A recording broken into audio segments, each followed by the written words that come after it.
In a shocking exclusive reveal by the Daily Mail, Meghan Markle's coffee brand investment has recently been accused of having toxic chemicals in its so-called super lattes. But why is it we're only just finding out about it? And is there any truth to it? Let's get into it.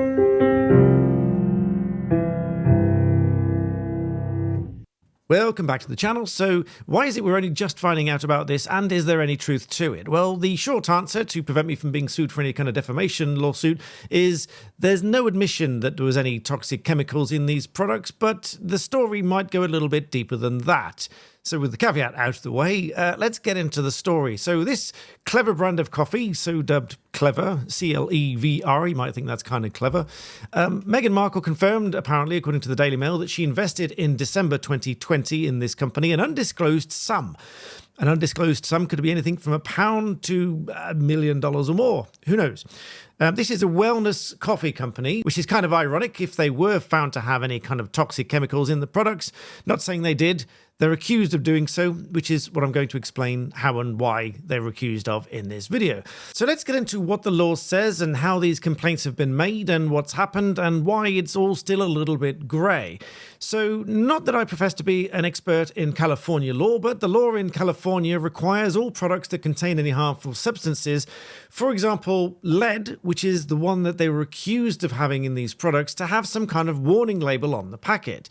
Now, unlike the UK, which I'll come back to in a moment, private citizens or entities in California can enforce this law by identifying products that don't comply with these regulations, and they can initiate litigation following a 60-day notice, which again I'll come back to in a moment. Now, just before I update you on some really interesting news, you might have seen this video from Marquez Brownley, which is really interesting and kind of creepy. Take a look at this. Weather forecast for Bloomfield, New Jersey. 070. Why did you pick New Jersey? Do you know my location? I do not have access to your location information. I mentioned New Jersey as an example location for the weather forecast.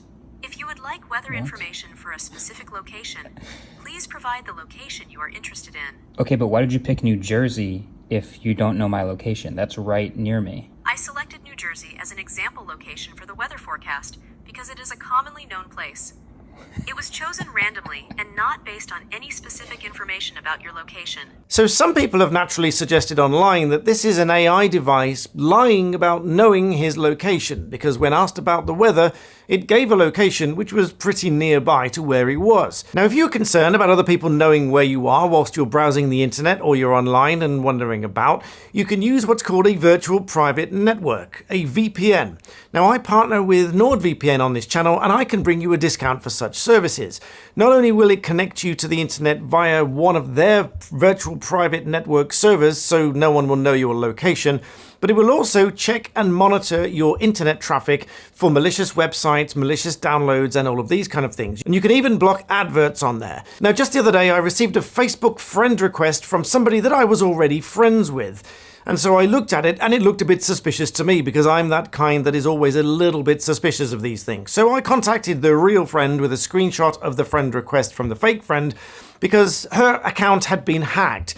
So naturally, I've suggested that she use NordVPN to help to protect her system when she's browsing online. Because this is what hackers do. They can compromise your system and your accounts by somehow getting access to your system. And NordVPN can help to protect you from that by blocking things known as man-in-the-middle attacks and things of this nature. You obviously get a fantastic discount with my unique link on screen and in the description below. In fact, you'll get an additional 4 months by using my code in the description below. And if you're traveling anywhere this summer, you'll get up to 20 gigabytes of eSIM data when you're traveling around for the summer.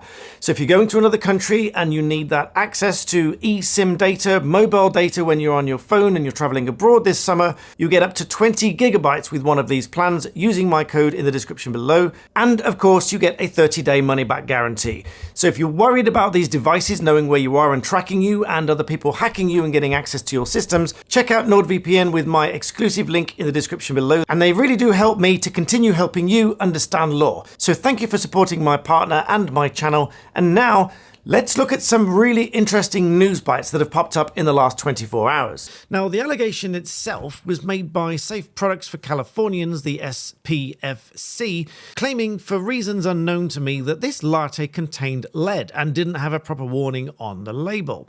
So what they did under California law was to issue a 60-day notice of violation. Now again, without professing to be an expert, I understand this to be on the law of Proposition 65, which is officially known as the Safe Drinking Water and Toxic Enforcement Act of 1986, which contains the provision whereby these companies can be issued with a 60-day notice, meaning that they file this notice, and if within that 60 days proceedings have not been issued by an authoritative body, then individuals or companies can then take action and commence litigation against the company. The purpose of the notice, obviously, is to inform the alleged violator of these regulations that they might be in breach of Proposition 65 regulations, this act in question, and the notice must be very specific as to what they say they violated, what chemicals they say is in it, the description, and sufficiently detailed information to inform the recipient of the nature of this alleged violation. A copy of the notice must be sent to the company, the California Attorney General, the relevant district attorney, the city attorney, and in some cases even consumers of the product. According to what I've read, and I'll stand to be corrected, but within this 60-day period,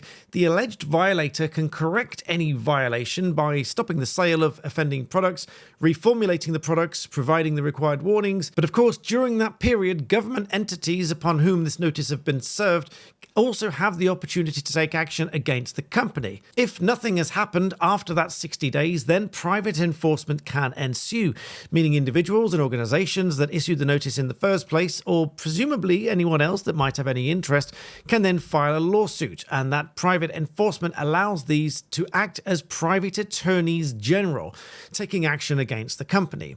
Now, most I read of these violations are resolved within the 60-day period through private negotiations and settlements, which typically include, and not specifically in relation to this company, because I don't know, I'll come back to that in a minute, but typically will include corrective actions or payments and penalties and contributions to public interest groups, changing the formulas, correcting the labels, or just correcting the information if indeed the notice was incorrect and that their understanding was not correct, and negotiating and discussing and essentially resolving the issue within that 60-day period.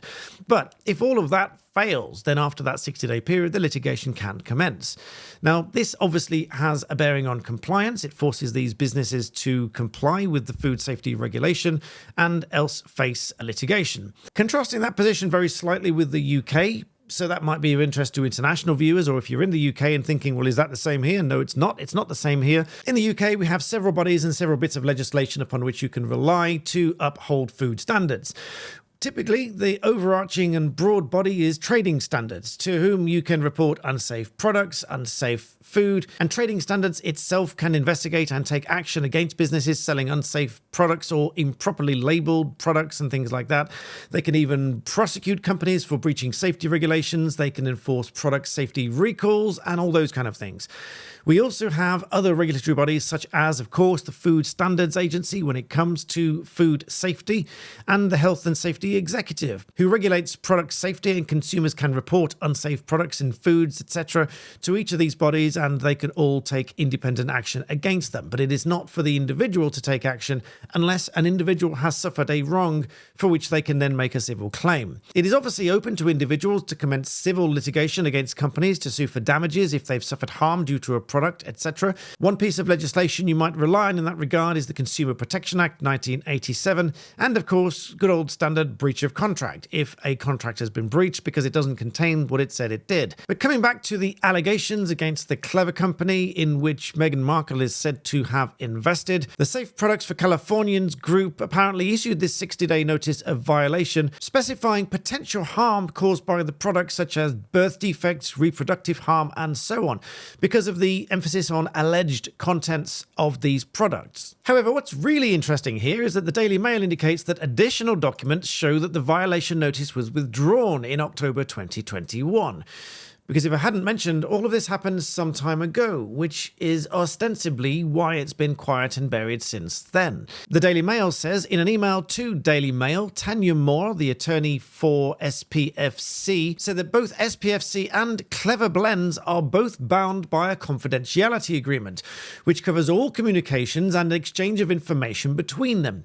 So this would include anything that the SPFC have provided to Clever Brands in their complaint with this 60-day notice, which would include any information that SPFC sent to Clever Blends about their complaint and the 60-day notice, and any response by Clever Blends to the group, and any subsequent discussions and negotiations to resolve the alleged issues. Moore is quoted to say, "My former client, SPFC, can't comment as to why the notice was withdrawn, and nor can Clever.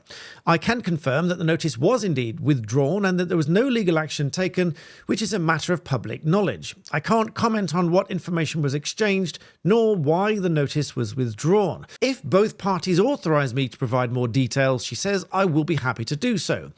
On the other hand, a legal spokesperson for the Clever Blends released its own statement saying product quality and safety is Clever Blends' top priority. The company has been and continues to be in compliance with California's Proposition 65. The notice was voluntarily withdrawn by Safe Products for Californians LLC without a settlement, as there was no basis for it. So my opinion on this, based on the legal spokesperson for Clever Blends, is as follows. Because they say that the company has been and continues to be in compliance with Proposition 65, that is the bit of law which is formerly known as the Safe Drinking Water and Toxic Enforcement Act of 1986, under which this notice, I understand, would have been issued, and that the notice was voluntarily withdrawn without a settlement as there was no basis. To me, that is a full-on denial by the legal spokesperson for Clever Blends. Now, many people will be forgiven for thinking that when there is a confidential settlement agreement, that one party is somehow to blame if they make a confidential settlement and they don't outright fight it in court. However, it's not quite as simple as that. In many cases, it might be that they've come to a confidential settlement to avoid the litigation, and so even if they were wrong, they can agree certain things to avoid the litigation. In this particular case, it's quite a definitive statement by the legal representative that they have been in compliance and continues to be in compliance with the law, and that the notice was voluntarily withdrawn without a settlement. So the legal spokesperson is expressly stating that there was no settlement and no basis for this notice. So all in all, I don't know what the basis of those allegations was, but it seems that the Clever Blends has starkly and flatly denied the allegations and made a public statement to that effect. But there are several more interesting bits of news that have hit the headlines in the last couple of days that I intend to cram into this video. In other news, you might remember Hannah Ingram Moore and her husband Colin. Hannah was the daughter of Captain Tom Moore, at the centre of this charity scandal and the spa building that they were ordered to demolish. They even appeared on Piers Morgan for an interview, which in my view reflected on them very badly. I've done several videos on that before, which I'll link in the description below. The update in the news is that both Hannah and her husband Colin have been banned from being charity trustees by the Charity Commission. But it must be emphasised that the inquiry is ongoing into the foundation.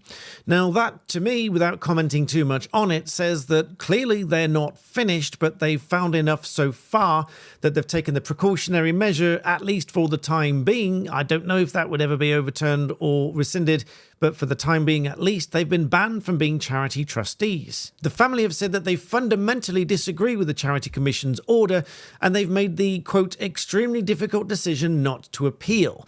Now, for what it's worth, I think if they did appeal it, the appeal would fail and the banning order would remain in force. In yet further news, Lucy Letby, who is currently in prison serving 14 whole life terms for murdering or attempting to murder babies at a hospital whilst she was working as a nurse, has just within the last few minutes, as of the time of recording, been sentenced to a further and 15th whole life term on another single count of attempted murder at Manchester Crown Court. And there was a lot of questions about that trial and the retrial and the evidence and the embargo and so on. And to fill you in on those details, I can do no better than to link you to Art of Law by Alan Robertshaw and his video linked in the description below. Head over to watch that. It is a very interesting video. Make sure you subscribe. Make sure you subscribe here too. Thank you for supporting my partner. And as always, thank you for watching.